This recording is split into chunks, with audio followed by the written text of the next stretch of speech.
Hello and welcome to my weekly Roundup. If you were watching last week, you'll know that I was off to an awards ceremony in Leeds. Well, I'm very pleased to report that I won my category. I was awarded the Freelancer of the Year trophy at the Federation of Small Businesses Regional Awards. My category was the last one of the day to be announced, and I was worried that I was going to miss it because I had a train to catch. I had to get home because on Friday evening I was leading the Barton-on-Humber Ghost Walk.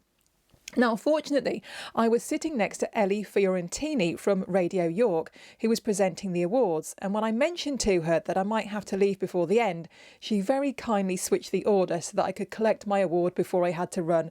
Thank you, Ellie.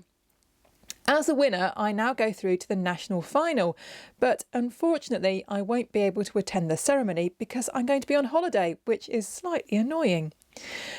On the Small Business Big Network podcast this week, you can hear me talking to Trevor Meriden of Merrybourne Media. He talks about how networking is not about what you can get, but what you can give. Future episodes have been recorded this week with Carl Hewitt of Hewitt Matthews, who's a huge fan of networking and believes it can really help you to hone your communication skills, and with Chris Nicholas of Somewhat, a consultancy that helps ethical brands to raise awareness around their products and services. On Monday morning, I attended a workshop at the Ashbourne Hotel, which was organised by the Northern Lincolnshire Tourism Partnership Group. I was attending wearing my Barton Ghost Walk hat, and it was all about getting more visitors. The speaker was Susan Briggs from Tourism Network, and she had lots of useful marketing tips to share. On Tuesday, I attended my first business boardroom with my coach Sheena Wyatt and some of the other business owners that she coaches. We were talking about how to distill your business description down to around 30 words, which is useful to put in a networking meeting chat box or to publish in a conference brochure. So, here's how mine turned out. Want your business to sound as good as it looks, but don't have the confidence or equipment for a professional result? Visit my website to hear how my voice could take your business to the next level. Immediately after the boardroom, I popped into Amanda Fitzgerald's PR workshop, and she was talking about something very similar, distilling your message down to grab the attention of reporters.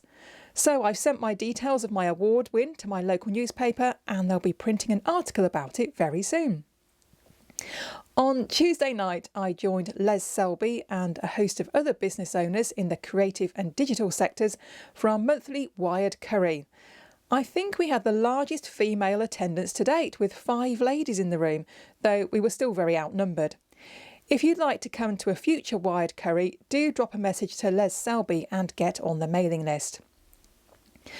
On Wednesday, I attended an online meeting of the Creative Collective, a bunch of people from creative businesses who believe in collaboration, not competition.